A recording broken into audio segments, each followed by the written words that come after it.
আপনার হাজবেন্ড ও আমার স্ত্রীর মধ্যে ইন্টিমেট রিলেশন রয়েছে। তারা পরকীয়ায় লিপ্ত। কিছুদিন পূর্বে সিলেটের একটা হোটেল থেকে দুজনকে একত্রে বের হতে দেখা গিয়েছে। সেটা কি আপনি জানেন রুহানিয়া? রুহানিয়ার হাত জোড়া কেঁপে উঠল। কানায় কানায় পূর্ণ কাপ থেকে কফি এদিক ওদিক ছড়িয়ে পুরুষটির ডান হাতে গিয়ে পড়ল। ধোঁয়া ওঠা উত্তপ্ত গরম কফি পড়লেও সে বিন্দুমাত্র বিচলিত হলো না। রুহানিয়া দ্রুত কফির কাপ টেবিলে রেখে বলল, সরি সরি, আপনি ব্যথা পেয়েছেন? আসুন, আমি অয়েন্টমেন্ট দিচ্ছি। প্রলয় শান্ত স্নিগ্ধ চোখে নারীটির পানে তাকালো। অধৈর্য গলে স্মিত হাসি বজায় রেখে বলল, আমার ডান হাত প্যারালাইজড। ভয় পাবেন না, বসুন, কথা আছে। আমি দুঃখিত, কিন্তু এইমাত্র আপনি যে কথাটি বললেন তা কি সত্য? প্রলয় ইশারায় সামনে বসতে বলল। রুহানিয়া ঘাড় ঘুরিয়ে কাউন্টারে দেখল তার শাশুড়ি বাহিরে গেছে। একটু স্বস্তি পেয়ে বসলো। প্রলয় একটা কার্ড এগিয়ে দিল। আই এম প্রলয় আজমিরি, এই বিল্ডিং এর মালিক। আপনাদের এই রেস্টুরেন্ট দিয়েছেন কত বছর? 3 বছর। আর আমার ওয়াইফের সাথে রিলেশন 2 বছর ধরে। আমি কেন আপনাকে বিশ্বাস করব? গুড কোশ্চেন, কিন্তু আপনার কেন মনে হলো আমি মিথ্যা বলবো? প্রলয় ঠোঁটের কোণে একই রকম স্থির হাসি ধরে রাখলো। টেবিলের ওপর আঙুল ঠুকতে ঠুকতে ধীর স্বরে বলল, কারণ মিথ্যা বলার জন্য মানুষ সাধারণত কোনো লাভ খোঁজে। আমি যদি মিথ্যা বলতাম তাহলে নিশ্চয়ই আপনার কাছ থেকে কিছু চাইতাম, টাকা, সুবিধা অথবা অন্য কিছু। কিন্তু আমি তো কিছুই চাইনি। রুহানিয়ার বুকের ভেতরটা কেমন হয়ে গেল। সে ধীরে বলল, তাহলে আপনি এখানে কেন এসেছেন? কারণ প্রতারণা মানুষকে বোকা বানায়, আর আমি বোকা হতে পছন্দ করি না। রুহানিয়া ঠোঁট কামড়ে ধরল। তার 19 বছরের জীবনে এইরকম পরিস্থিতি একদম নতুন। আপনার কাছে কোনো প্রমাণ আছে? আপনার হাজবেন্ডকে কল করুন, আমি আমার স্ত্রীকে কল করব। সেখানে একটা বিষয় মিল পাবেন। তখনই প্রমাণ হবে যে তারা একত্রে রয়েছে। আপনি কল করবেন নাকি আমি আগে করব? রুহানিয়া কি করবে বুঝতে পারল না। প্রলয় নিচ থেকে ফোন বের করে ডায়াল করলো। স্ক্রিনে ওয়াইফ শব্দটা ভেসে উঠল। ক্ষণবাদে রিসিভ হতে ওপাশ থেকে সুরেলা মেয়েলি কণ্ঠতে বলল, হ্যালো হানি, হঠাৎ এ সময় কল করলে? আমি তোমাকে মিস করছিলাম, তাই আমি সন্ধ্যায় বাসায় ফিরবো। আজ রাতে তোমার জন্য সারপ্রাইজ আছে। ফেভারিট কালো রঙের ড্রেসটা পরবো। তুমি কালো পছন্দ করো তো? রুহানিয়া লজ্জা পেল। প্রলয় এক দৃষ্টিতে তাকে দেখছে। পুরুষটি শান্ত কণ্ঠতে বলল, ইয়েস, আই লাভ ব্ল্যাক। তাড়াতাড়ি আসবে। ফোন রেখে দিল সে। এরপর ইশারা করলো রুহানিয়াকে কল করতে।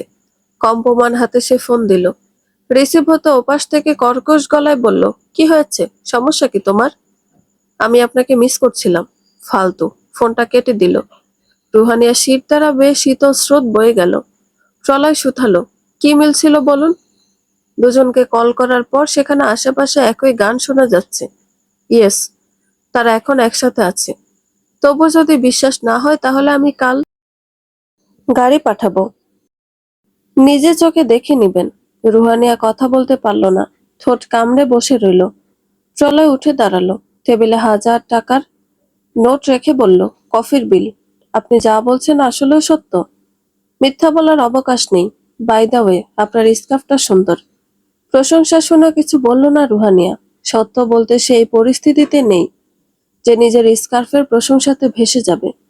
আনমনে বাহিরের পানে তাকালো। বাহিরে কালো মেঘ জমেছে। আজকের পরিবেশটা ভীষণ বিদঘুটে। লিফটের দরজা খুলে যেতে মাঝবয়সী একটা লোক প্রলয়ের দিকে এগিয়ে এলো। তার হাতে ছাতা। বিল্ডিং এর বাহিরে যাওয়ার আগে মাথায় ধরল। কালো রঙের একটি গাড়ি এসে থামলো তাদের সামনে। উঠে বসে প্রলয় বলল, লেটস গো। মধ্যবয়স্ক লোকটার নাম আনাম। সে ঘাড় ঘুরিয়ে শুধালো, সব ঠিক আছে? হুম। প্রলয় স্বল্প ভাষার মানুষ।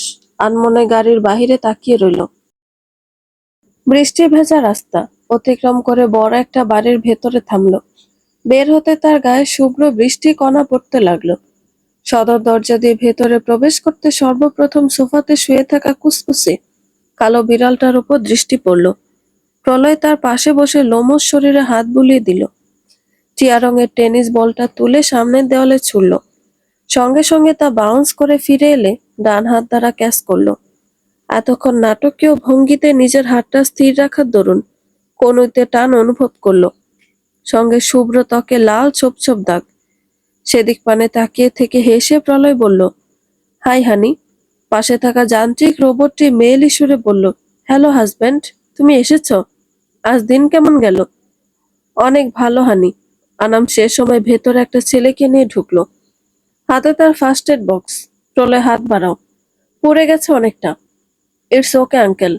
তুমি কিভাবে পারলে একটু প্রতিক্রিয়া না দেখাতে? তখন কেমন লাগছিল? প্রলয় তো রোহানিয়াতে মগ্ন। সে আনমনে বলল, দারুণ। সাথে থাকা ছেলেটা ওষুধ লাগাচ্ছিল হাতে। একটু বিদ্রুপ করে বলল, কি বোকা মেয়ে, বোঝেও নিজে রোবট কথা বলছিল। প্রলয় ঠান্ডা সুরে বলল, কাকে বোকা বললে? আনাম ইশারা দিয়েও সরাতে পারল না। প্রলয় এর পূর্বে ছেলেটাকে লাথি দিল, অনেক বাজেভাবে আহত করে, তবে থামল। আনাম শুকনো ঢোক গিলল। এখন সে কিছু বললে বিপদ। প্রলয় হাঁটু গেড়ে বসে ছেলেটা চুল ধরে মুখ উঁচু করে বলল, তোকে যেন আর না দেখি এ বাড়িতে। আঙ্কেল ওকে বাহিরে ফেলে আসুন। আচ্ছা প্রলয়। প্রলয় ছেড়ে দিল। দুই পকেটে হাত রেখে গুনগুন করতে করতে রুমে চলে গেল। দরজা খুলতে রুহানিয়ার বড়সড় একটা ছবি দেখা গেল। পুরো রুম জুড়ে রুহানিয়ার ছবি এবং বড় একটা স্ক্রিনে রেস্টুরেন্টের সবকিছু দেখা যাচ্ছে। রেস্টুরেন্টে রুহানিয়া শাশুড়ির। কাউন্টারে দাঁড়িয়ে মনমরা হয়ে মেয়েটা অর্ডার নিচ্ছে। প্রলয় স্ক্রিনের সামনে বসলো। মুগ্ধ হয়ে স্ক্রিনের পানে তাকিয়ে আছে। তার ছোট্ট একটা পাখি। হঠাৎ একজন কাস্টমারের ধাক্কা লেগে স্যুপ পড়ে গেল শরীরে। রুহানিয়া সরি বলে পিছনের রুমে চলে গেল। প্রলয় সেই রুমের হিডেন ক্যামেরাতে জুম করলো। দরজাটা শক্ত করে আটকে দিল রুহানিয়া। নির্জন কক্ষে সঙ্গে সঙ্গে কান্নায় ভেঙে পড়ল। প্রলয় নাকশ হলো, ভ্রুকুটি করলো। নাক টানতে টানতে গায়ের স্ক্রাব খুললো মেয়েটা। প্রলয় পকেট থেকে একই রকম দেখতে স্কার্ফ বের করলো। নাকের কাছে নিয়ে লম্বা শ্বাস নিল। মেয়েটা বোঝেও নি যে কখন বদলে দিয়েছে সে। রুহানিয়ার হাজারো ব্যবহারের জিনিস এই রুমে আছে। মেয়েটা দীর্ঘশ্বাস ফেলে জামা খুলতে লাগলো ওদিক ঘুরে। প্রলয় ভুলেও ক্যামেরা অফ করেনি। বরং রুহানিয়ার উদাম পিঠে জায়গায় জায়গায় বেল্টের দাগগুলো মনোযোগ দিয়ে দেখছে। কঠিন মুখ করে ফেললো সে। এগিয়ে এসে স্ক্রিনের সামনে বসলো। উত্তপ্ত যন্ত্রটার মধ্যে চুমু খেলো যেখানে রুহানিয়া দাঁড়িয়ে আছে। দুঃখ ভরা কণ্ঠতে বলল, আমার সুলতানের দিল, নির্জন নৈশবনের রানী, আপনার চোখে অশ্রু মানায় না, তবে কেঁদে নেন। খুব শীঘ্রই আমার সাথে হাসতে হবে যে।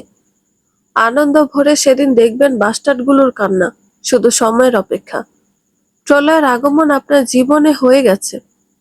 ধ্বংস অনিবার্য তাদের। আর মারবেন না। আমিও মানুষ, ব্যথা লাগে। বাঁচার জন্য আকুতি বোধহয় খোদ জালিম বাদশাহের মন গলিয়ে দিতে পারে। কিন্তু আরবাজ এদিক থেকে ব্যতিক্রম। মিনতির সুর কানে বাজতে চুলের মুঠি আরো শক্ত করে আঁকড়ে ধরল। রুহানিয়াকে বিছানাতে চেপে ধরে বলল, আম্মুর সাথে তর্ক কেন করেছিলে? না করেছিলাম না? তোমার কলেজে যাওয়ার কি প্রয়োজন? পড়াশোনা না করলে কি হবে? এত তেজ তোমার? So sorry. অশ্রুসজল চোখে রুহানিয়া আরবাজকে দেখছে। ফর্সা মুখ, সুগঠিত চোয়াল, শিকারী দৃষ্টি। কত শত মেয়ের স্বপ্ন পুরুষ আরবাজ চৌধুরী। দানশীল, মিষ্টভাষী এবং নিজের স্ত্রীকে সব থেকে বেশি ভালোবাসে। এহেন সব কথাগুলোই তার ব্যাপারে ছড়িয়ে ছিটিয়ে আছে মানুষের মধ্যে। অথচ পর্দার আড়ালে ভয়ঙ্কর এক প্রাণী সে। মানুষ আর বলা যাবে না। ব্যথায় রুহানিয়ার মুখটা যখন নীল হয়ে এলো, তখন ছেড়ে দিল। চুলগুলো কপালের থেকে সরিয়ে দিল 25 বছর বয়সী আরবাজ। কিছু একটা ভেবে রুহানিয়ার পা শূন্যে তুলে বাঁকিয়ে ফেলল। মেয়েটা আর্তনাদ করে বলল, মাগো, একটু চিল্লাবে না। বাহির থেকে কেউ যেন না শোনে। যত কম কথা বলবে তত কম শাস্তি হবে, ঠিক আছে? রুহানিয়া মাথা নাড়ালো। আরবাজ পা ছেড়ে এগিয়ে এলো। গালে হাত রেখে বলল, তুমি ভীষণ সুন্দরী রুহানিয়া। যদি বাহিরে যাও শকুনেরা তোমাকে খেয়ে ফেলবে। শুধু পরীক্ষা দিতে দিলে দিবে, তা নয় না। আর যদি বেশি বোঝো তাহলে সেটাও বাদ। মনে থাকবে? রুহানি আবারও মাথা দোলালো। ভয়ে ঠোঁট শুকিয়ে গেছে তার। আরবাজ উঠে দাঁড়ালো। তার সুগঠিত বাহু জোড়াতে সূর্যের রশ্মি এসে লাগলো। রুহানিয়ার উদ্দেশ্যতে বলল, যাও ব্রেকফাস্ট তৈরি করে আনো।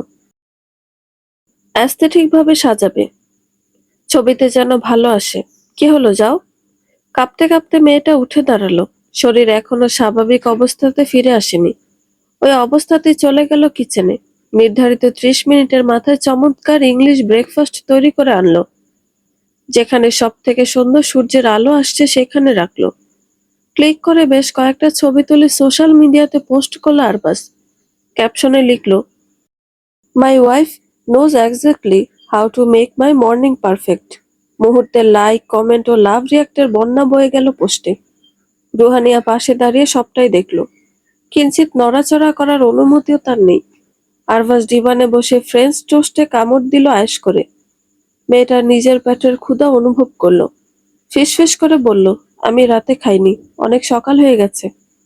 আরবাজ বিরক্ত হলো। প্লেট থেকে একটা সিদ্ধ ডিম তুলে বলল, এর বেশি খেলে তোমার ফিগার নষ্ট হবে, ছবি ভালো আসবে না, তাছাড়া এতটা প্রোটিন এনাফ তোমার জন্য। দীর্ঘশ্বাস ফেলে মেয়েটা তা হাতে তুলে নিল। বিছানার কাছ থেকে ফোনটা নিয়ে বারান্দায় চলে এলো। কিছুক্ষণ চুপ করে থেকে ফোনে বাবা নাম দিয়ে সেভ করা নাম্বারটা ডায়াল করার চেষ্টা করলো। পরক্ষণে বাদ দিল। ভদ্রলোকটাকে এই বয়সে এসে আর কষ্ট দিতে চায় না রুহানিয়া। যদি জানে এই অবস্থা, তাহলে বোধহয় পুনঃ পুনঃ দীর্ঘশ্বাস ছাড়ে সে। সিদ্ধ ডিমটা গলায় আটকে গেল খেতে গিয়ে। তখনই অচেনা নাম্বার থেকে মেসেজ এলো, ছোট করে লেখা, দুপুর 3টেতে আমি রেস্টুরেন্টের বাইরে থাকবো, আপনি আসবেন রুহানিয়া? কে? প্রলয় আজমিরি। না, আসবো না। কেন? রুহানিয়া জবাব দিল না। কষ্ট করে ডিমটা গিলে দেওয়ালে হেলান দিল। সূর্য রশ্মি তার মুখে এসে থামলো। সে হাত দিয়ে আড়াল করার চেষ্টা করলো।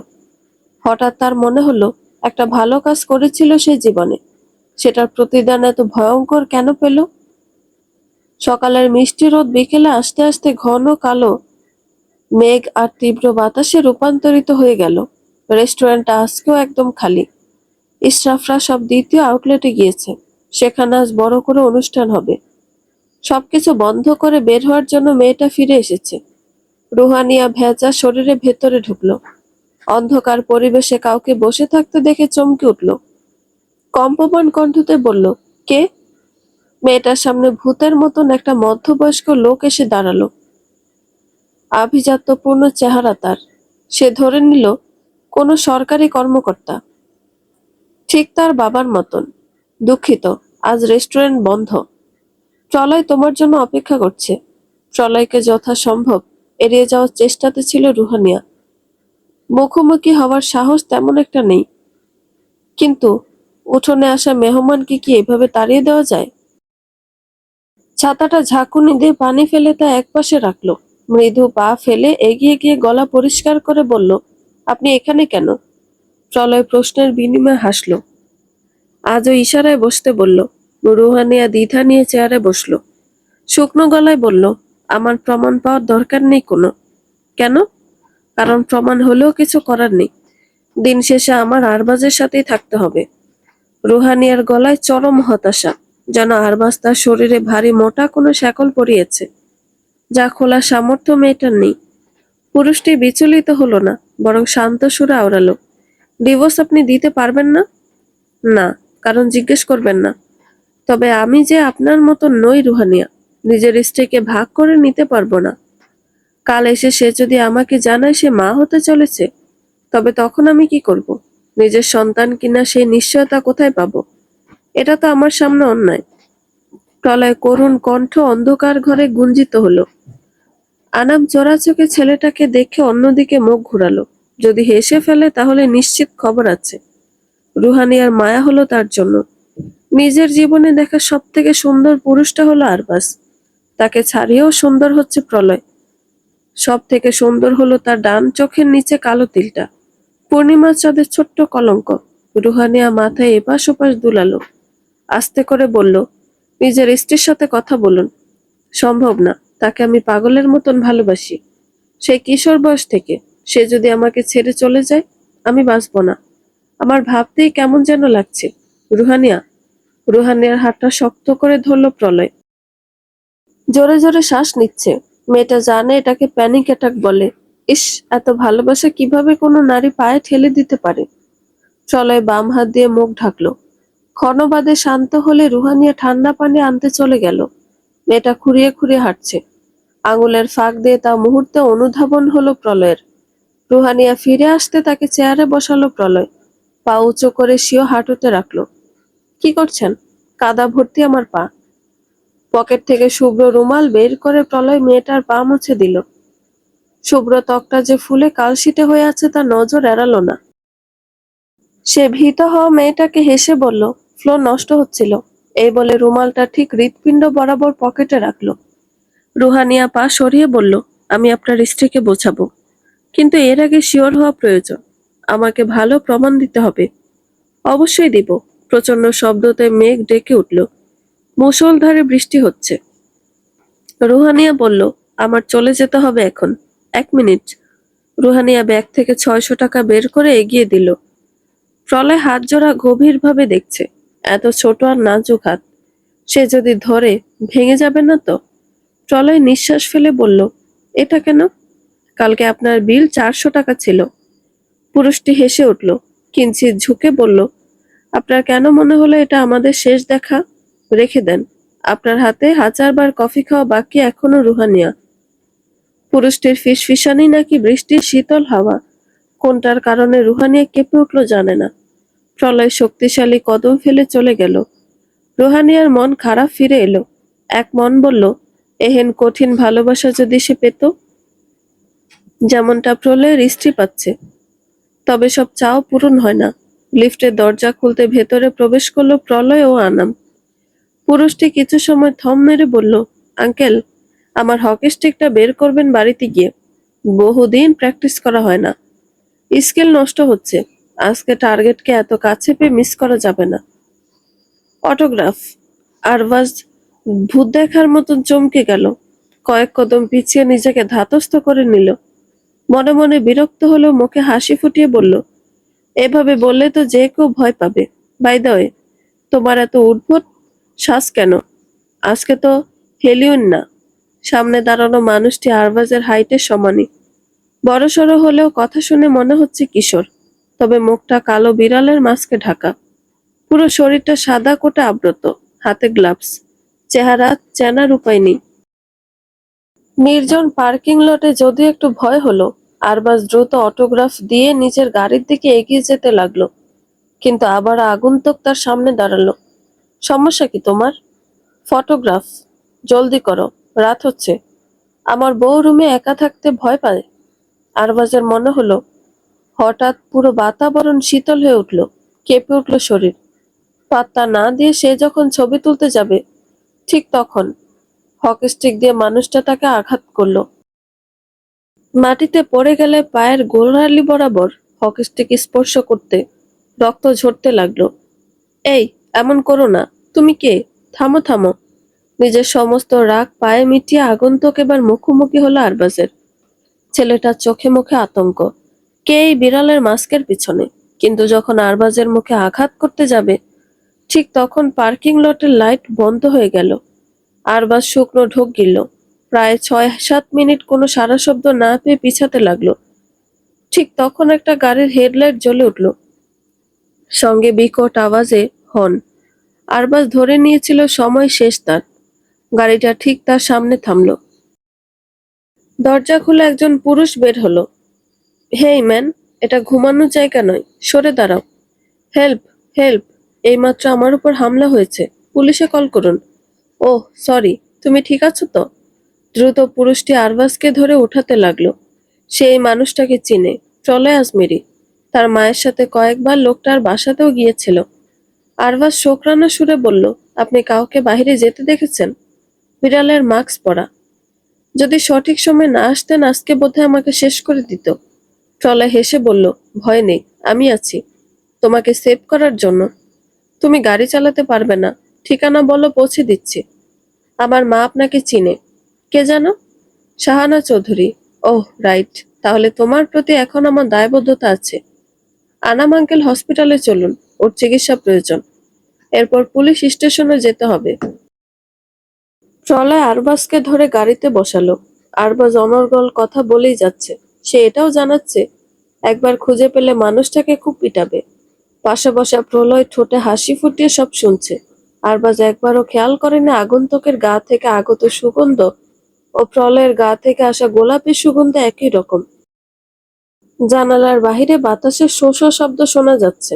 বিছানাতে শুয়ে আছে রুহানিয়া। পরনে শাড়ির আঁচল ছড়িয়ে আছে। চোখ ভর্তি করে কাজল দিয়েছে মেয়েটা। অনেক কাদার দরুন যন্ত্রণা হচ্ছিল। দরজার বাহিরে তার ননদ একটু আগে বকে গেছে। রুহানিয়ার উঠতে মন চাচ্ছে না। কলিং বেলের শব্দ অনবরত বেজে চলেছে। নিশ্চিত আরবাজ এসেছে। সে অলস শরীরে উঠে বসলো। দরজা খুলতে দেরি হলে বকবে, যদিও কাজের লোক আছে, কিন্তু রুহানিয়া দরজা খুলতে হবে, এটাই নিয়ম। রুহানিয়া আঁচল ঠিক করে এগিয়ে গেল। কাপা কাপা কণ্ঠতে বলল, আসছি। দরজা খুলতে মেয়েটা চমকে গেল। মুখটা ঈষৎ হা হলো। প্রলয় দাঁড়িয়ে আছে।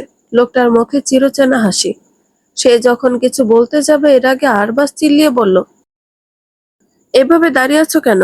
হুঁশ ফিরল রুহানিয়ার। ব্যস্ত হয়ে বলল, কি হয়েছে আপনার? ভেতরে ঢুকতে দাও, সবাইকে ডাকো। রুহানিয়াদের বাড়িতে কাজের মহিলাটার নাম কোকিলা। খুবই কর্কশ কণ্ঠ তার। নামের বিপরীত যেন। আরবাজের এই অবস্থা দেখে চিল্লিয়ে সকলকে ডাকতে লাগলো। ড্রয়িং রুমে ছোটখাটো ভিড় জমে গেল। পুরো বিষয়টা বলার পর সকলে প্রলয়কে ধন্যবাদ দিতে লাগলো, বিশেষ করে শাহিনা। অথচ যাকে ঘিরে আছে মানুষ, সে চোরা চাহনিতে রুহানিয়াকে দেখছে। শাড়িতে এত সুন্দর লাগে তার পাখিকে। প্রলয়ের হৃদয়ের গতি বেড়ে গেল। আরবাজ, তাহলে তুমি আজ থাকো, আমার আসতে হবে এখন। ঝড় আসবে মনে হচ্ছে এখনই। আপনাকে আমি ঠিকভাবে আপ্যায়নও করতে পারিনি। আমাদের আবার দেখা হবে। সকলে থেকে বিদায় নিয়ে প্রলয় চলে গেল। রুহানি এখনো বুঝতে পারছে না আরবাজ কিভাবে স্বাভাবিকভাবে কথা বলল মানুষটার সাথে। যখন নানান প্রশ্নতে মত্ত, তখন সকলে আরবাজকে ধরে ভেতরে নিয়ে গেল। এই সুযোগে মেয়েটা প্রলয়ের পিছু নিল। বড় সাহসী কাজ। মিস্টার প্রলয়, শুনুন একবার। রুহানিয়ার কণ্ঠ শুনে দাঁড়ালো প্রলয়। মেয়েটা তার সামনে এসে থামল, খালি পায়ে, হাঁটুও কাঁপছে। রুহানিয়া, আপনি এখানে কেন? আপনি আরবাজের সাথে কেন ছিলেন?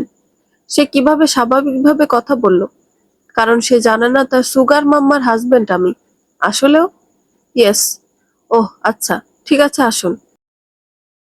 কিন্তু কে যে আরবাজের সাথে এমন করলো? প্রলয় অকপটে জবাব দিল, আমি করেছি। হু? আমি করেছি এই অবস্থা? রুহানিয়া চোখ পিটপিট করলো। বোঝার চেষ্টা করলো কেন এমন করেছে। একটু অবাকের সুরে বলল, প্রলয়, কেন আপনি এমন করলেন? রুহানিয়ার প্রশ্নতে হাসলো প্রলয়। মেয়েটা কেঁপে উঠল ভয়ঙ্কর দৃষ্টির উষ্ণতায়।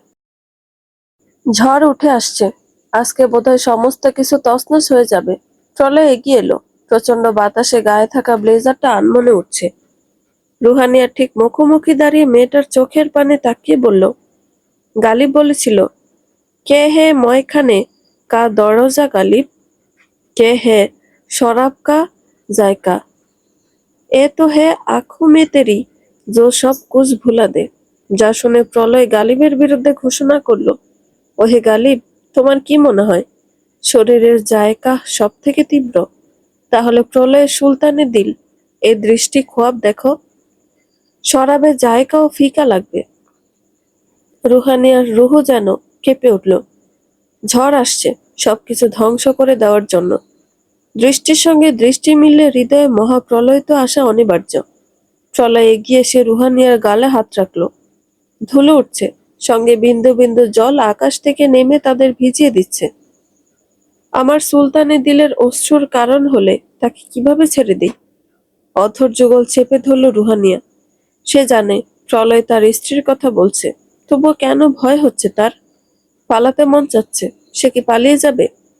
এক কদম পিছিয়ে গিয়ে থমকালো, এরপর দৌড়ে চলে গেল। অন্যের স্ত্রীকে ভালোবাসা এবং তাকে কামনা করাই তোমাকে শিক্ষা দিয়েছিলাম প্রলয়। এখনই বাসায় আসো। আপা, চুপ। বেশি বুঝলে তোমার রুহানিয়াকে আমি খুন করাবো। এসা ফোনটা কেটে দিল। প্রলয় স্ক্রিনের পানে তাকিয়ে বলল, আপা, এত রেগে আছে কেন আঙ্কেল? তার জন্য উপহার নিতে হবে? কোথায় যাবে প্রলয় এই ঝড়ের মধ্যে? প্রলয় মৃদু হাসল। লোকেশন বলে ব্যাক সিটে মাথা রাখল। রুহানিয়ার কাজল কালো চোখ স্বস্তি দিচ্ছে না। কবে সে সহস্র চুমু খেতে পারবে সেখানে? কবে সেদিন আসবে? গত 3 রাত ধরে স্বল্প ঘুমিয়েছে এশা। তার বাবা ও ভাই এত পরিমাণের খারাপ যে মাঝে মধ্যে দুঃখ লাগে। একজন সমস্ত কিছু বিজনেস থেকে শুরু করে পারিবারিক দায়িত্ব, তার ওপর দিয়ে চলে গেছে গ্রামের বাড়ি, সেখানে কি করছে কে জানে। আর অকর্ম ভাই প্রলয়, আজ আসুক এসা তাকে অনেক কিছু শুনিয়ে দিবে। এহেন নানান চিন্তা ভাবনার মাঝে হুট করে একটা শপিং ব্যাগ সামনে ধরল প্রলয়। কখন এসেছে তা বোঝেনি, ল্যাপটপে দৃষ্টি ছিল। এসা ভ্রুকুটি করে বলল, এটা কি? কাফনের কাপড় মানে? তুমি তো বললে রুহানিয়াকে খুন করবে। তুমি আমার আপা, সেটা করতেই পারো। এই জন্য আগে থেকে প্রস্তুতি নিয়ে এলাম। এখানে দুজনের জন্য আছে, কারণ ও কবরে গেলে ওর পিছন পিছন আমিও যাব। আশা তড়িঘড়ি করে শপিং ব্যাগ হাতে নিল। আসলেও কাফনের কাপড়। সে অবাক হয়ে প্রলয়ের পানে তাকালো। ছেলেটা হাসছে, বিশ্বজয়ের হাসি। তার এই সুন্দর অথচ পৃথিবীর সব থেকে অদ্ভুত ভাইয়ের প্রতি রাগ করে কিভাবে থাকবে। আশা তবুও শুধালো, সত্যিই রুহানিয়ার সাথে কবরে চলে যাবে তুমি? এমন কিছু হলে? প্রলয় হাসতে হাসতে বলল, আমাদের দুজনের কবরের জায়গাও ঠিক করা আছে। তুমি দেখবে নাকি? চলো দেখে আসি। তুমি যাকে ভালোবাসো সে কুমারী নয়, প্রত্যেক দিন একজন পুরুষের সাথে ঘুমায়, যে কিনা তার স্বামী। সেক্ষেত্রে এমন একজনকে পাওয়া তোমার জন্য লস নয় কি প্রলয়? আমি তোমার মতন ব্যবসায়ী নই আপু। যদি হতাম তাহলে ভাইয়াকে কখনো ডিভোর্স দেওয়ার ইচ্ছে পোষণ করে মনের ভেতর রাখতাম না। তুমি আমাকে টিটকারি দিচ্ছ এখন প্রলয়? এসা অসন্তোষ প্রকাশ করলো। ভাইকে সে জোর করেও কিছু বলতে পারছে না। প্রলয় ভ্রুকুটি করে বলল, সত্য বলেছি আমি, তুমি মানতে না পারলে? হায় খোদা, এই ছেলেটা কি পাগল হয়ে গেছে নাকি? নিজের অসুস্থতাকে পুঁজি করো না প্রলয়। আমরা সকলে তোমাকে হারিয়ে ফেলেছিলাম। এমন কিছু হোক, পুনরায় সেটা আমরা চাই না। যদি হয় তখন না হয় নির্ধারিত জায়গায় গিয়ে রেখে আসবে আমাকে। কবরে রুহানিয়াকে দিতে ভুলো না। এসা এই তর্কতে আর একবারও গেল না, বরং কাজের লোককে ডেকে প্রলয়কে খাবার দিতে বলল। ছেলেটার চলে গেলে নিজের চেয়ারে গিয়ে বসল সে। ৩৫ বছর বয়সী এই নারী খুবই জটিল মনোভাবের। চোখে চশমা ঝুলিয়ে আনামের উদ্দেশ্যতে বলল, আঙ্কেল, আপনার মনে আছে প্রলয় ছোটবেলা থেকে কোনো খেলনা একবার পছন্দ করলে সেটা ছাড়া দ্বিতীয় খেলনা দিয়ে খেলতো না। এজন্য আমরা সবসময় বিকল্প খুঁজতাম। আনাম বুদ্ধিমান মানুষ, সে মাথা দুলিয়ে বলল, কিন্তু রুহানিয়ার বিকল্প আমরা পাবো কোথায়? অহরহ পাওয়া যাবে, দরকার হলে তৈরি করুন, হুবহু রুহানিয়ার মতন। আমার ভাইকে আমি ডিফেক্টিভ, সেকেন্ড হ্যান্ড কিছু পেতে দিতে পারি না। আমার নজর একজন আছে। সে কে? আনা মকপটে জবাব দিল, আমার মেয়ে। সে কিন্তু প্রলয়কে ছোটবেলা থেকে পছন্দ করে। পছন্দ আর পুতুল হওয়া এক নয়। কিন্তু আপনার মেয়ে গুড চয়েস। আপনি বহু বছর ধরে লয়াল রয়েছেন, সেক্ষেত্রে আত্মীয়তা মন্দ নয়। আশার কথায় স্বস্তি পেল আনাম। নারীটি টেবিলে মৃদু শব্দ করে বলল, নিহারিকাকে আমার সঙ্গে দেখা করতে বলুন, বাকি কথা তখন বলে দিব। অবশ্যই অবশ্যই। প্রলয়ের কাছে যান। আনাম খুশি মনে বের হয়ে যেতে আশার মুখ বিরক্তিতে ভরে গেল। আনামের সাহস মন্দ নয়, কিন্তু এখন রুহানিয়ার বিকল্প খোঁজা ছাড়া উপায়ও নেই। পরে আনামও তার মেয়ে নিহারিকাকে ছুঁড়ে ফেলে দিতে সময় লাগবে না। আশা নিজের পরিকল্পনা নিয়ে যথেষ্ট খুশি। হাজার হোক, ব্যবসায়ী তো। পাশে তার ফোনটা বেজে উঠল। অনাকাঙ্ক্ষিত নামটা দেখে দ্রুত কেটে দিল। আনাম বের হয়ে সোজা প্রলয়ের রুমে চলে গেল। দরজায় উকি দিতে দেখল মেঝেতে বসে ছেলেটা কিছু করছে। এখনো বাহিরের কাপড় খুলেনি, চোখে ভারী চশমা। ছোটবেলা থেকে ছেলেটাকে আনাম বড় করেছে, বাবার মতন। এজন্য কেসে ভেতরে ঢুকলো। আঙ্কেল, আপনার স্ত্রীকে আপনি কেন ভালোবাসেন? এটা কেমন প্রশ্ন হলো প্রলয়? সে আমার স্ত্রী, আমার সন্তানের মা। সন্তানদের মা হলে কি ভালোবাসার সংজ্ঞা বদলে যায়? রুহানিয়ার বেডরুমে ক্যামেরা লাগান। পাগল তুমি প্রলয়, এটা কখনো সম্ভব না। তাছাড়া তোমার নিজের জন্য এটা ট্রমাদায়ক হবে। এসব বাদ দাও। আগামীকাল অনেক বড় ফ্যাশন ইভেন্ট আছে আমার মেয়ের। যাবে তুমি? যাব না। আপনি ক্যামেরা লাগাবেন কিনা? না, এটা অন্যায়। প্রলয় নিশ্চুপ বসে রইল। এরপর উঠে দাঁড়িয়ে আলমারি থেকে গানটা বের করলে আনাম পাথরের মতন শক্ত হয়ে দাঁড়িয়ে রইল। ঠিক তার জুতো থেকে 2 ইঞ্চি দূরে পরপর 6টা গুলি মেঝেতে শুট করলো সে। আনামের কপালে ঘাম জমে গেছে, কিন্তু প্রলয়, সে কতটা শান্ত। প্রলয়, তোমার নাক দিয়ে রক্ত ঝরছে। আই হেট ইউ আঙ্কেল, আপনি আমার কথা মানছেন না। মাথায় প্রেসার দিও না প্রলয়, আমি এক্ষুনি ডাক্তার ডাকছি। আনাম দৌড়ে বাহিরে চলে গেল। প্রলয়ের জন্য একজন ডাক্তারকে সর্বদা তাদের বাড়িতে রাখা হয়। নির্জন কক্ষে পুরুষটি পায়চারি করল। মাথার ভেতর তীব্র যন্ত্রণা হচ্ছে, দাঁতে দাঁত লেগে মুখটা কঠিন হয়ে যাচ্ছে। সে ফিসফিস করে বলতে লাগলো, কেন কেউ আমার কথা মানছে না? কেন মানছে না? মস্তিষ্ক ফাঁকা হয়ে আসছে ধীরে ধীরে প্রলয়ের। অবশেষে ঢলে পড়ল পাশে। ব্যথা লাগছে রুহানিয়া, আস্তে ধরো। আচ্ছা। কিঞ্চিত ব্যথা পেয়ে আরবাজ যেভাবে ব্যথা প্রকাশ করছে রুহানিয়া সেক্ষেত্রে নিজেকে দেখে অবাক হলো। এত যন্ত্রণা ও ব্যথা সে গত 4 বছরে পেয়েছে যে সবকিছু তুচ্ছ লাগবে। আরবাজ ঘড়ির দিকে তাকালো। রাত 3টে বাজে। ঘুম ঘুম চোখে বলল, লাইভটা ভালো ভাইরাল হলো। আগামীকাল আমাকে নিয়ে কথা হবে শুধু। কিন্তু আপনার নিরাপত্তা? সেটা ব্যাপার না, আমি দেখে নিব। এত ভাবতে হবে না তোমার। আচ্ছা, একটা কথা বলো, আজ এত সেজেছিলে কেন? এমনি। চলয় তোমার দিকে মুগ্ধ হয়ে তাকিয়েছিলেন, আমার ভালো লাগেনি। কেন? আপনি আমাকে খুব ভালোবাসেন? আরবাস মুখ গোমরা করে বলল, না। তবে আমার জিনিসে অন্য কেউ কেন নজর দিবে? আমি তোমাকে ভরণ পোষণ করি। তোমার চেহারা, চলন, ফিগার সব আমার বদৌলতে। এমনকি তোমার সাথে ইন্টিমেট অবধি হই না যদি কনসিভ করো। এখনই আমি বাচ্চা চাই না। ওহ, রুহানিয়ার কান্না পেল। সে উঠে যেতে নিয়ে থেমে গেল। আপনার শারীরিক চাহিদা আছে আরবাস? অবশ্যই আছে।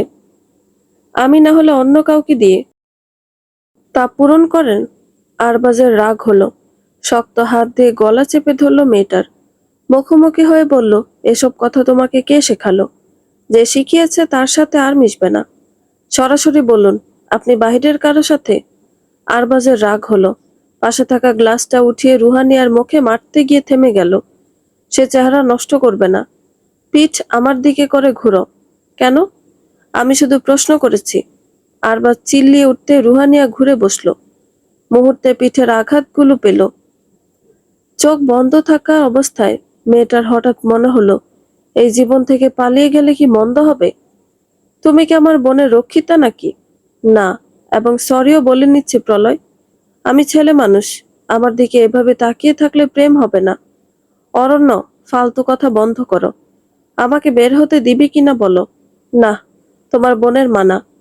আপুর কথা না শুনলে কি হবে তোমার? অরণ্য নাকের ওপর চেপে থাকা চশমাটা চেপে ধরল। তার সুশ্রী মুখটার সব থেকে সুন্দর অংশ বোধহয় চোখ। একদম টানা টানা, যদি তা সবসময় চশমার আড়ালে ঢাকা থাকে। ছোট দীর্ঘশ্বাস ফেলে বলল, শুধুমাত্র রিসার্চে হেল্প করছে দেখে তোমার মতন জংলি বিড়ালের চিকিৎসা আমি করে দিচ্ছি। তা নয়, তুমি তো দ্য গ্রেট আলেকজান্ডারের থেকে অধম। তোমার বিড়ালটা তোমার থেকে ভালো। Right. Hate you. Hate you too বললাম না, কারণ প্রেমিক প্রেমিকা একে অপরকে বলে। আমি তোমাকে ভালোবাসতে পারি না। প্রলয় বিরক্ত হলো। অরণ্য তার পার্সোনাল ডক্টর। অসুস্থ হওয়ার পর থেকে যে কোনো ইমার্জেন্সিতে যেন সঠিক সময়ে সে চিকিৎসা দিতে পারে, তাই বড় একটা লোভ দেখিয়ে ছেলেটাকে বাড়িতে রেখেছে এসা। অতিরিক্ত তার বোনের কথা শুনে দেখে কিঞ্চিত পছন্দ হয় না। আমি সুস্থ হয়ে গেছি, বাইরে যেতে দিতে সমস্যা কি আছে? তোমার ব্রেন এখনো এক্সাইটেড, কারণ আমি সুলতানের দিলকে একবারও দেখিনি তাই। তো কি, আমি যে আমার প্রেমিকাকে 4 মাস ধরে দেখি না, তাতে কি হয়েছে? তুমি আর আমি এক নই। মেয়েটার খোঁজ রাখা জরুরি। প্রলয়ের কণ্ঠতে চিন্তার আভাস। অরণ্য সেদিকে মনোযোগ দিল না। কালো বিড়ালটার গায়ে হাত বুলিয়ে ইঞ্জেকশন বের করতে লাগলো। এটা দিলে ছেলেটা কিছুক্ষণ ঘুমাবে। হাত দাও প্রলয়, তোমার ঘুমানোর প্রয়োজন। তুমি জানো আমি তোমাকে শুট করতে পারি। না। প্রলয়ের চোখ জ্বলে উঠল, তবে শান্ত ভঙ্গিতে বসে রইল। অরণ্য কাছে আসতে তার ঘাড়ে আঘাত করে অজ্ঞান করতে গেলে দ্রুত অরণ্য সরে গেল। হাই তুলে বলল, বাচ্চাদের কাজ এসব। আমি তবুও বের হতে দিব না। প্রলয় বিনিময়ে নিশ্চুপ থেকে হাসল এবং দ্রুত অন্য হাত দিয়ে আকস্মিক আবারও আঘাত করল। এবার লাগলে অরণ্য ঢলে পড়ল বিছানায়। দ্রুত তাকে শুইয়ে গায়ে শার্ট ও কালো একটা কোট পরে বের হয়ে গেল। কারণ রুহানিয়াকে 7 দিন ধরে সে দেখেনি, কিন্তু এই বুড়ো বয়সে এসে এহেন লুকোচুরি খেলতে হচ্ছে সেটাও লজ্জাজনক। অতি সন্তর্পণে বের হয়ে গেল। পদধ্বনি যখন ক্ষীণ হয়ে এলো তখন অরণ্য চোখ খুলল, উঠে বসে প্রলয়ের উপর হাসল। সে নাটক করছিল, শুধু নাটকে প্রলয় করতে পারে নাকি? অবশ্য এখানে শুয়ে একটু ঘুমালে মন্দ হবে না। কমফোর্টার গায়ে জড়িয়ে লম্বা ঘুমের প্রস্তুতি নিল। আগামীকাল তবে আমরা দেখা করছি।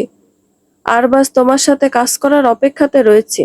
নিশ্চিত আমরা একসাথে ব্লাস্ট করব। মেসেজটা দেখে পুলকিত অনুভব হলো আরবাজের। যে পাঠিয়েছে সে অনেক পপুলার ফিগার।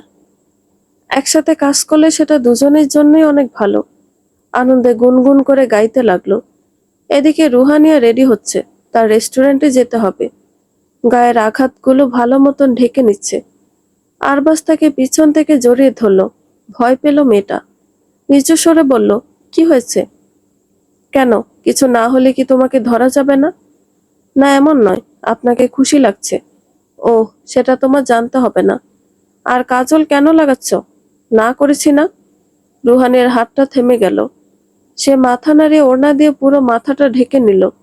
শুধু মুখখানা চাঁদের মতন বের হয়ে থাকলো। আরবাজ হাসলো। এত সুন্দর কেন তার বউ? সে ঘুরিয়ে থুতনি ধরে উঁচু করে গাইল, ক্ষণিক আলোকে আখির পলকে তোমায় যবে পাই দেখিতে। ওরে হারাই হারাই সদা হয় ভয়, হারাই হারাই সদা হয় ভয়, হারায়া ফেলি চকিতে, আসনা মিটেতে হারাইয়া, পলক না ফেলিতে হারাইয়া। রুহানিয়ার চোখের কোণা অশ্রু জমে গেল। সে তো অন্য এক আরবাজকে ভালোবেসেছিল, অথচ সময়ের পরিক্রমায় ছেলেটা এমন হলো কেন? কেন হলো? তার চোখের অশ্রু দেখে আরবাজ ভ্রুকুটি করে বলল, কাঁদছো কেন? আপনি সবসময় আমার সাথে খারাপ করেন, একটু ভালোবাসা। আরবাজ থুতনি চেপে ধরল। কঠিন সুন্দর পুরুষটার চোখে বিরক্তি। এত ভালোবাসি তবুও হয় না? তোমার কিছুতে হয় না রুহানিয়া। যাও, সময় হয়েছে। দুঃখ গিলে নিল মেয়েটা। মাথা নাড়িয়ে বলল, আচ্ছা। রুহানিয়া বাহিরে যাওয়ার জন্য পা বাড়ালো। আরবাজ ঠান্ডা সুরে ডেকে বলল, রুহানিয়া, আমার থেকে কখনো হারাতে চাইবে না, এই চিন্তা মাথাতেও আনবে না। আপনি আমাকে হারানোর ভয়ও পান?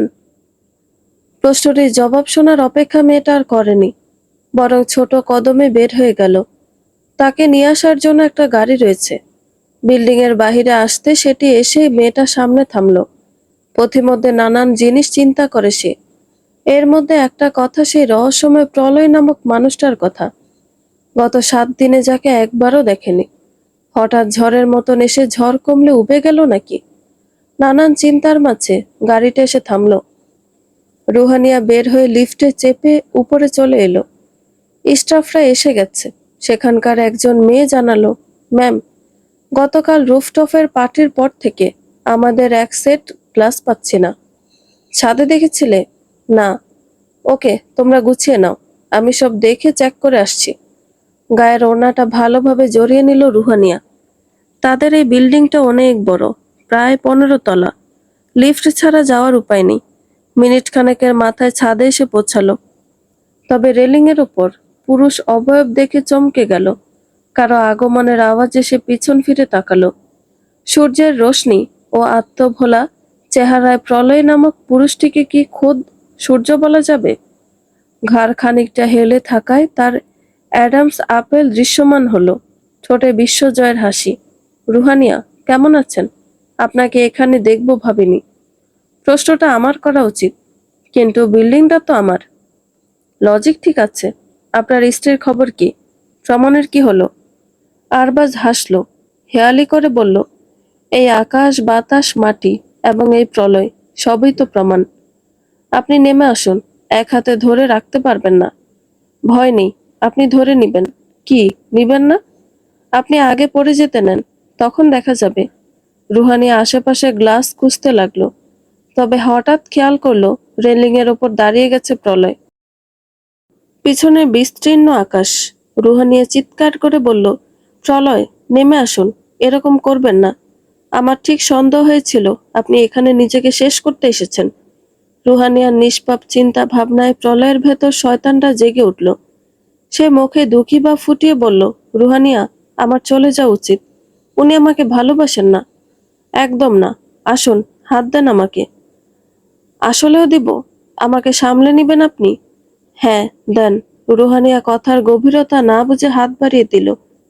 মেয়েটার ছোট হাতখানা প্রলয় ধরল। ভেতরে ভেতরে সে কেঁপে উঠল। কত নরম মেয়েটা। শব্দ করে লাফিয়ে পড়ল প্রলয়। এরপর ফিসফিস করে বলল, আমাকে সামলে নিবেন। সে ওয়াদা করেছেন রুহানিয়া, মনে থাকবে?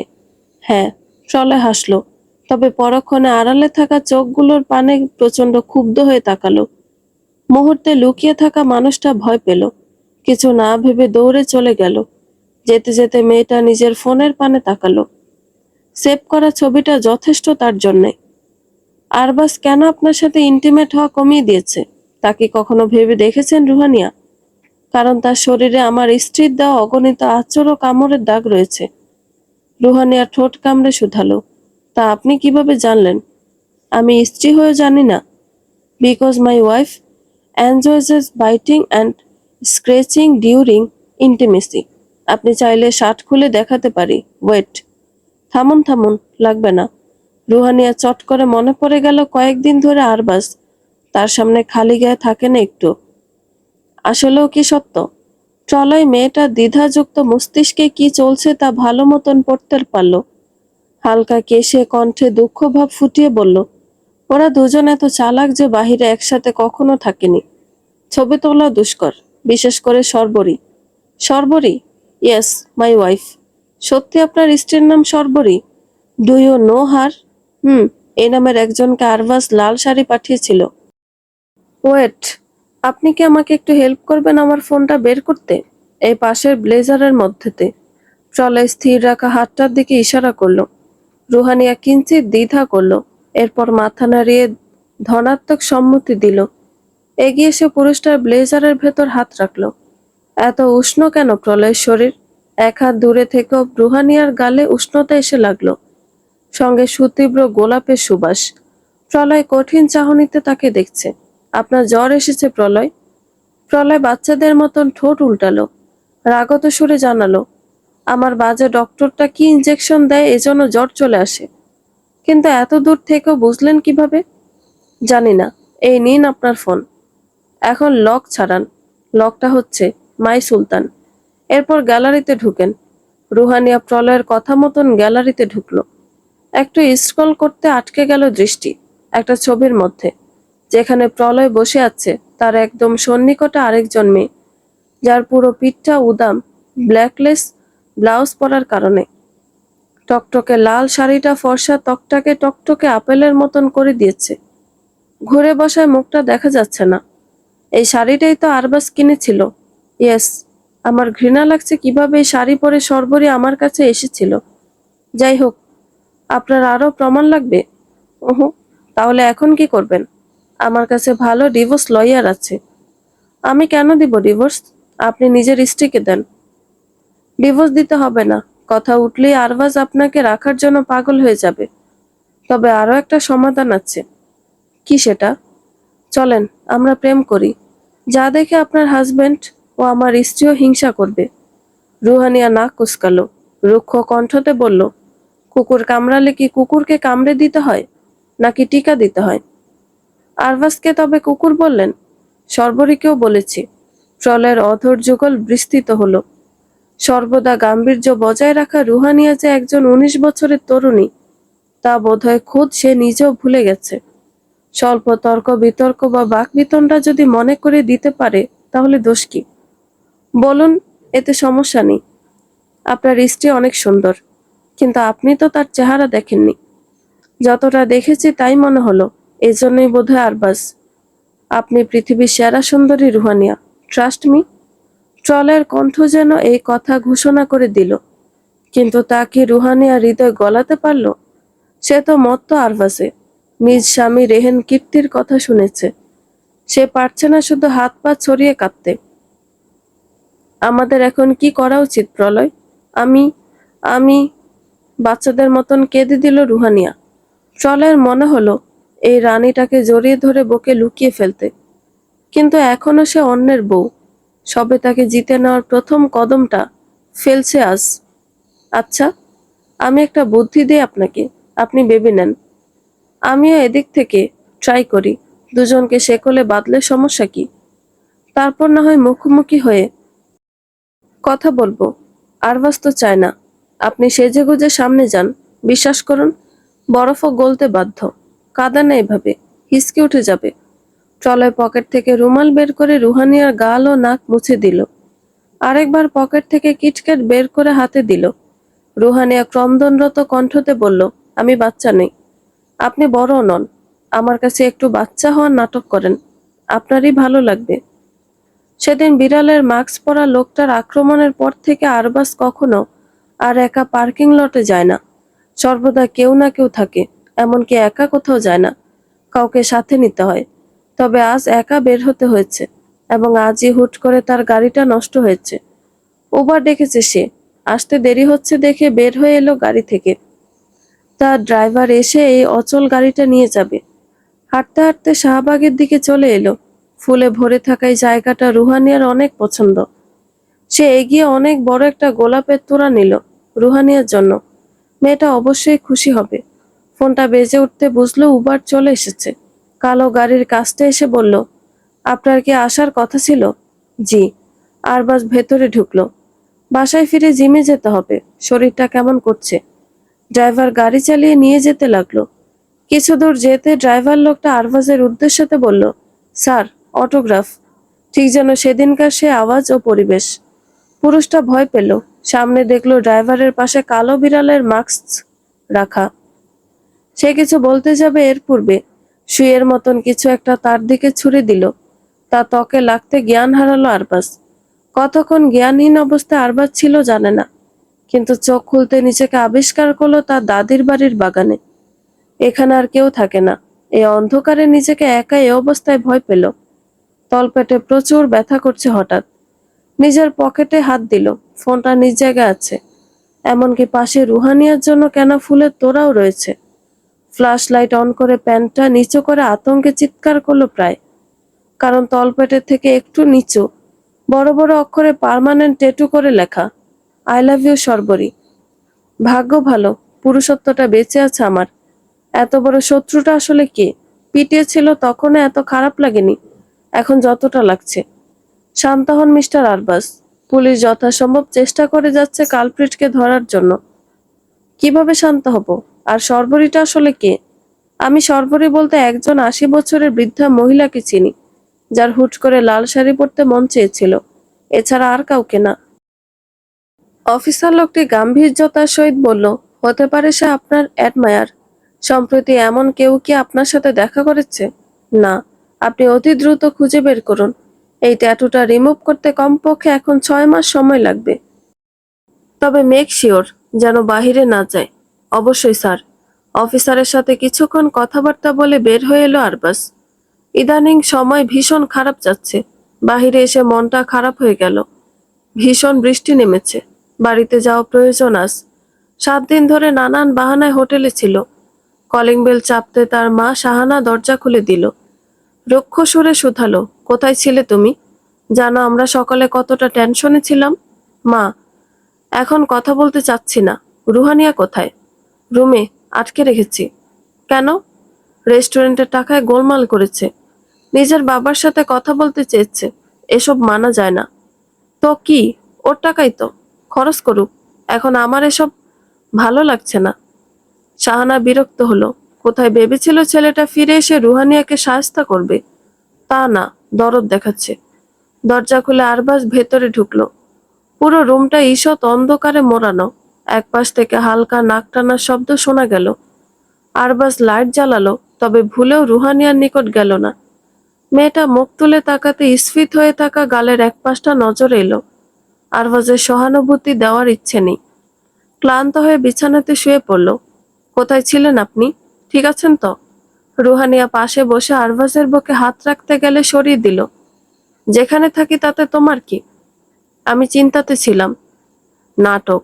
রুহানিয়া দুঃখে হাসল। একবার জিজ্ঞেস করতো যে সে কাঁদছে কেন।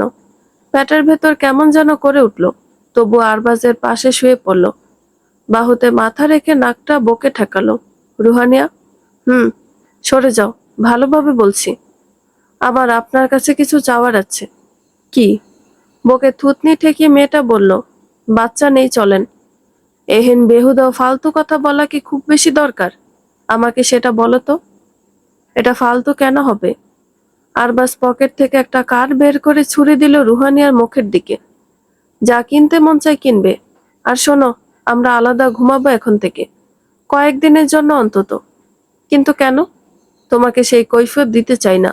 এখন সরো। আরবাজ ঘুরে গেল। রুহানিয়ার শরীর থেকে দারুণ একটা সুগন্ধ আসছে। অন্য সময় হলে চুমু খেত, বুকের মধ্যে নিয়ে পিষে ফেলতো। আশ্চর্যভাবে এই অঘটন হওয়ার পর থেকে মেয়েটাকে কাছে চাওয়ার পিপাসা বেড়ে যাচ্ছে। তাই এরকম করা ছাড়া দ্বিতীয় কোনো উপায় নেই। এ কেমন অদ্ভুত সমীকরণ! অরণ্য, তোমার নামে বিচার দিয়েছে প্রলয়। তুমি ওর ল্যাব থেকে ওষুধ চুরি করেছ, সঙ্গে আরবাজকে কিডন্যাপও করেছিলে। কি করেছো ওর সাথে? তুমি বড় বোন, তাই বলছি। ওর এই জায়গায় পার্মানেন্ট ট্যাটু করেছি। এখন ভয় নেই, অন্তত 6 মাস রুহানিয়ার কাছে যেতে পারবে না। এতেই মেয়েটা আবার নতুনের মতন হবে। প্রলয় চিপস চিবুতে চিবুতে সেই জায়গাটা ইশারা করলো। এসা অবাক হয়ে বলল, আমি বলেছিলাম দেখে করতে হবে। তোমার শাসনে কি অভাব ছিল? প্রলয় চুপ করে রইল। এতে যেন এসার রাগ আরো বাড়ল। হাতের কাছে থাকা বালিশটা ছুড়ে দিল ভাইয়ের দিকে। যেই লাগতে যাবে প্রলয় ধরে ফেলল। এসা তবুও ক্ষান্ত হলো না। আরো 2-1টা দিতে যাবে, এর আগে পেছন থেকে কণ্ঠস্বর শুনল, নিজের এত সাদের ভাইকে এভাবে শাস্তি দাও কেন এসা? খুবই রেয়ার জিনিস। এসা থমকে গেল। আসিফ তাকে পাশ কাটিয়ে প্রলয়ের কাছে গিয়ে বসল। পুরুষটা চিপস দুলাবাইয়ের দিকে এগিয়ে দিয়ে বলল, বউকে নিয়ে যান, তা নয় আমাকে বাড়ি থেকে বের করে দিবে ভাই। না, নিব না। উল্টো আরেকটা বিয়ে করতে চাচ্ছি। ওয়েট, পাত্রী দেখেছি। তোমার বোন তো দিন রাত ডিভোর্স ডিভোর্স জপে চলেছে। রিয়েলি? দেখি ছবি আছে। আসিফ কথা মতন ফোন বের করে ছবি দেখাতে লাগলো। এসা ভয়ঙ্কর দৃষ্টি স্বামী ও ভাইয়ের দিকে তাকিয়ে থেকে শব্দ করে চলে গেল। প্রলয় হাসল। তার বোনটা আসলেও বুদ্ধিমতী নয়, তা সে জানে। যদি হতো তবে কি আসিফের মতন হীরার টুকরোকে এত অবহেলা করত? হুম, মেয়েগুলো সুন্দর আসিফ ভাই, কিন্তু আমার বোনের মতন না। প্রলয়, মজা ছাড়ো। তোমাকে একবার গ্রাউন্ডে যেতে হবে। নিজের কাজ ফেলে বাইরে ঘুরে বেড়ানো কোনো যৌক্তিকতার মধ্যে পড়ে না। মিলিয়ন মিলিয়ন ডলারের প্রশ্ন এগুলো। আই নো, কিন্তু রুহানিয়াকে পাওয়া আমার জন্য দরকার। আপনি জানেন, ওর হাজবেন্ড ইদানিং বেশি অ্যাভেস করে। মেয়েটা খুবই ছোট, খেতেও দেয় না। রেস্কিউ করতে পারলে মন্দ নয়। ওর বাবাকে জানাতে পারো। না, একদম না। আমি যে অবধি আমার সুলতানের দিলকে এই মহলে না আনতে পারি, সে অবধি না। আসিফ হাসতে হাসতে বলল, ভদ্রলোককে ভয় পাও? কিছুটা। যাই হোক, আজকে কিন্তু আমি ফ্রি আছি। গ্রাউন্ডে যাওয়া যাবে। উঠুন যাই। প্রলয় আসিফ উঠে দাঁড়ালো। দুজনের হাইট প্রায় এক সমান। 40 বছর হলেও আসিফ এখনো দারুণ সুন্দর। বাইরে এখনো ফোঁটা ফোঁটা বৃষ্টি পড়ছে। বের হতে আসিফ পিছন ফিরে তাকালো। আশা জানালার কাছে গম্ভীর মুখে তাকিয়ে আছে। আসিফ হেসে ফ্লাইং কিস ছুড়ে দিল। মেয়েটা সঙ্গে সঙ্গে জানালা বন্ধ করে দিল। ভাই, ভেতরে আসুন, বৃষ্টি নেমেছে। প্রলয়ের কথা মতন আসিফ ভেতরে ঢুকলো। হেসে কিছু বলতে যাবে এর আগে প্রলয়ের স্মার্ট ওয়াচ শব্দ করে উঠল। সে ভুরু কুঁচকে ম্যাকবুক বের করলো। লক ছাড়াতে স্ক্রিনে ভেসে উঠল বিছানাতে ক্রন্দনরত পড়ে থাকা রুহানিয়াকে। আরবাজ বেল্ট দিয়ে সর্বশক্তি দিয়ে আঘাত করছে। সে আনামের নিষেধ সত্ত্বেও বেডরুমে ক্যামেরা লাগিয়েছে গতকাল। পুরুষটার কপালে শিরা উপশিরা ফুলে উঠল। মৃদু কাঁপছে। শুকনো ঢোক গিলে বলল, আমাকে আপনার স্পেশাল ড্রোনটা একটু ধার দিতে হবে ভাইয়া। কেন? প্রলয় শান্ত কণ্ঠেতে বলল, আমার স্পেশাল মিসাইল চালাবো আরবাজের উপর। কয় পুরুষ লাগে তোমার রুহানিয়া?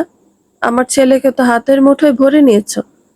এখন আমার মেয়ের জামাইয়ের ওপর নজর দিয়েছ? মানে? আমার মেয়ের জামাইয়ের জন্য তোমাকে রান্না করতে কে বলেছে? আজব তো, কেন করলে এসব? রুহানিয়া ধীর কণ্ঠতে জবাব দিল, ভাইয়ার জন্মদিন, উনি আমাকে বোন হিসেবে মানেন। চিল্লিয়ে উঠল শাহানা। হাতের সামনে থাকা প্লেটটা কিঞ্চিত ধাক্কা দিয়ে বলল, তো তুমি ওর বোন সত্যিকারে? মুখে মুখে তর্ক করো কেন? কাল রাতে কম তো পাওনি আরবাজের থেকে, এরপরও শিক্ষা হয় না। রাখো, কিছু পাঠাতে হবে না, পারলে আমি দিব। অতি সন্তর্পণে তুলে রাখা খাবার রুহানিয়া রেখে দিল। পিঠের ব্যথাগুলো চিনচিন করে উঠল। শাহানার 4 সন্তানদের জীবনসঙ্গীর মধ্যে যারা সব থেকে অবহেলিত, তাদের মধ্যে একজন রুহানিয়া, অন্যজন হাসিব। তাই তো একে অপরকে ভাই বোন হিসেবে খুব মান্য করে। ঘুম ঘুম চোখে আরবাজ এসে টেবিলে বসলো। গতকাল রাতে ভিডিও এডিটিং এর কাজ করতে গিয়ে দেরি হয়ে গেছে। স্বামীকে দেখে রুহানিয়া ভয় পেল। সামান্য উঁচু গলায় কথা বলায় যে এহেন অবস্থা করতে পারে, তাতে তো ভয় পাবে। আরবাজ ডাকলো, রুহানিয়া, তোমার অফ হোয়াইট শাড়ি আছে? হ্যাঁ আছে। আজ রাতে সেটা পরবে। আর ব্লু ডায়মন্ডের নেকলেসটা পরবে। তোমার মেকওভার দিতে মানুষ আসবে। শাহানা পরোটা ছিঁড়ে মুখে দিয়ে বলল, আজকে কোথাও যাবে নাকি? একজন মেজরের বিবাহ বার্ষিকী, ইনভাইট করেছে। অবশ্য সেখানেও ভিডিও করতে হবে। Huge preparation. মানুষের প্রশংসা পাওয়ার ইচ্ছে। সবাইকে নিজেকে ব্যবহার করতে দিও না কিন্তু। দেই না। দিলে সকালে যে কার্ডের খোঁজ করে, আবার বউকে চট দিয়েছ, সেটা গায়ে লাগাতাম না, কিন্তু খুব লেগেছে। আমার বউকে আমি শুধু অত্যাচার করব, তোমরা কেন করবে? আরবাস। শাহানার ডাকে সাড়া দিল না। প্লেটে কিছু খাবার দিয়ে রুহানিয়াকে খেতে দিল। মেয়েটা কতক্ষণ না খেয়েছিল নিজেরও মনে নেই, তাই কোনো কিছু না ভেবে খেতে লাগলো। রুহানিয়া দেখতে ভীষণ সুন্দরী, দুধে আলতা গায়ের রং। টিপিক্যাল বাংলা কমপ্লিমেন্টে যেমন ভূষিত করা যায়, ঠিক তেমনই। এক যে ছিল সোনার কন্যা, মেঘ বরণ কেশ, এই গানটার বাস্তব প্রতিচ্ছবিও তাকে বলা চলে। তাই তো অফ হোয়াইট শাড়ি ও ডায়মন্ডের নেকলেসে দারুণ সুন্দর লাগছে মেয়েটাকে। আরবাজ মুগ্ধ হয় নিজের স্ত্রীর রূপে। এগিয়ে এসে ঘাড়ে চুমু খেয়ে বলল, কোনো পুরুষের সাথে কথা বলবে না, ঠিক আছে? আর মুখটা গোমড়া করে রেখেছো কেন? হাসো। কি হলো, হাসো। রুহানিয়া জোর করে হাসলো। পাশে যে মেকআপ আর্টিস্ট তাকে সাজিয়ে দিয়েছে, সে দীর্ঘশ্বাস ছাড়ল। পিঠে এতগুলো তাজা আঘাত ঢাকতে বেশ বেগ পোহাতে হলো। আরবাজ শক্ত করে মেয়েটার হাতখানা ধরে বলল, চলো, সময় হচ্ছে এখন। যা যা বললাম সব মনে রাখবে। হুম। গাড়ি থেকে নামতে তাদের আমন্ত্রণ করেছে যে, সে এগিয়ে এলো। আরবাজ এক হাতে রুহানিয়ার হাতখানা শক্ত করে ধরে অন্য হাতে হ্যান্ডশেক করলো। বাহিরের মানুষের কাছে সে আদর্শ স্বামী। এমনকি অনেক মেয়ে রুহানিয়াকে হিংসা অব্দি করে। অবশ্য তাদের ভাবনায় মেয়েটার হাসি ছাড়া কিছু আসে না। মেজর সামনে হাত বাড়িয়ে বলল, চলুন ভেতরে যাওয়া যাক। আপনার টিম তৈরি আছে তো? আছে। বাই দ্য ওয়ে আরবাজ, আপনার মিসেস প্রিটি। I know. মেজরের চোখ রুহানিয়ার শরীর দিয়ে ঘুরছে। আরবাজের রাগ হলো, এজন্য স্ত্রীকে আরো আড়াল করে রাখলো। পার্টিতে অনেক গণ্যমান্য ব্যক্তি এসেছে। তারা আরবাজের সাথে নিজেদের পরিচিতি বাড়ানোর চেষ্টা করছে। স্বাভাবিক একটা পজিটিভ ভিডিও তাদের পাবলিক রিয়াকশন বদলে দিতে পারে। রুহানিয়া একপাশে নিজেকে গুটিয়ে রেখেছে।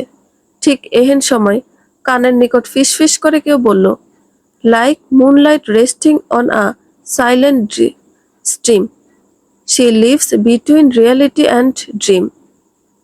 PB Shelley. রুহানিয়া চমকে পিছিয়ে গেল। তবে চেনা পরিচিত প্রলয়ের মুখ দেখে হঠাৎ কেন যেন অনেক খুশি হলো। মুখে লম্বা হাসি ফুটিয়ে বলল, আপনি কেমন আছেন? আগে আপনি বলুন কেমন আছেন। মুখটা এত শুকনো লাগছে কেন? ওয়েট। পকেট থেকে চকলেট বের করলো প্রলয়। রুহানিয়া হেসে বলল, আপনি কি সবসময় চকলেট পকেটে নিয়ে ঘোরেন? তা নয়, বরং আপনার সাথে দেখা হবে এজন্য রাখি। তবে সবসময় যা আমার সাথে থাকে তা হলো সুলতানের দিলের আঁচলের ছোট্ট একটা অংশ, ঠিক বুকের এখানে। আপনার স্ত্রী অনেক লাকি। রুহানিয়ার ক্ষুধা লেগেছিল, তাই চকলেটটা ছিঁড়ে খেতে লাগলো, পাছে আরবাজ দেখলে ফেলে দিবে। একটা শেষ হতে আরো একটা বের করে দিল প্রলয়। এভাবে 4টে কখন খেয়ে ফেললো মেয়েটা বোঝেনি। কিঞ্চিত লজ্জা পেয়ে বলল, সরি। It's okay. আপনার হাজব্যান্ডও এসেছে? হুম। আপনার স্ত্রী? এসেছো তো, ওই যে। প্রলয় ইশারা করলো দোতলার দিকে। অনুষ্ঠানটা বাগানে হচ্ছে, তাই দোতলায় থাকা মানুষদের দেখতে অসুবিধা হলো না। একজন নারী পিঠ করে দাঁড়িয়ে আছে। চুলগুলো এত মোলায়েম যে আলোতে চিকচিক করছে, যে নারী পিছন থেকে এত সুন্দর, সে সামনে থেকে কেমন? হঠাৎ আরবাজের খেয়াল হলো। সে এদিক ওদিক তাকালো, পুরুষটি কোথাও নেই। সে দ্রুত যেতে নিলে প্রলয় হাত ধরল, পরক্ষণে ছেড়ে দিয়ে বলল, সরি, তবে এখানে পিছু না নেওয়া ভালো। আরবাজ তো আমাকে কখনো একা রেখে যায় না। আপনার ভয় কিসের রুহানিয়া, যখন প্রলয় আপনাকে রক্ষা করছে? পুরুষটির এই বাক্যতে কিছু একটা ছিল। রুহানিয়ার কান্না পেল হঠাৎ। গুমট থাকা মেয়েটার পানে কিছুক্ষণ তাকিয়ে থেকে নিজের গা থেকে ব্লেজারটা তার গায়ে জড়িয়ে দিল। রুহানিয়া আতঙ্কিত হয়ে বলল, পিছনে কিছু লেগেছে? Yes, blood. পিরিয়ডের কথা মাথায় এলো, মনে পড়ল 15 দিন আগে হয়েছিল। সেটা না হলে তবে কি? পিঠে চিনচিন ব্যথাটাতে সেখানে হাত দিল। সিক্ত হয়ে থাকা আঙুলগুলো যেন আরো লজ্জা বাড়িয়ে দিল। ভালোভাবে তো ব্যান্ডেজ করেছিল। রুহানিয়া, জি, আমি আপনাকে রক্ষা করব সবসময়। তবে আপনি তাৎক্ষণিক কর্মফল দেখেছেন কখনো? মানে? প্রলয় জবাব দিল না, আকাশ পানে তাকালো। নিস্তব্ধ কালো আকাশ মুহূর্তে সাদা ছোট ছোট পাখিতে ভরে গেল। দেখে বোঝা যাচ্ছে এগুলো সাইজে খুব ছোট, তবে পাখি শেপের ড্রোন। তীক্ষ্ণ দৃষ্টিতে নিজেদের গন্তব্যের দিকে চলছে। টার্গেটকে আজ শেষ করতে যারা মরিয়া। বন্ধুরা, গল্পটি ভালো লেগে থাকলে একটা লাইক করে দিবেন এবং গল্প সম্পর্কে কোনো মতামত জানানোর থাকলে কমেন্ট করতে পারেন। গল্পের বাকি অংশ শোনার জন্য চ্যানেলটি সাবস্ক্রাইব করে পাশেই থাকবেন। ধন্যবাদ সবাইকে। ভালো থাকবেন।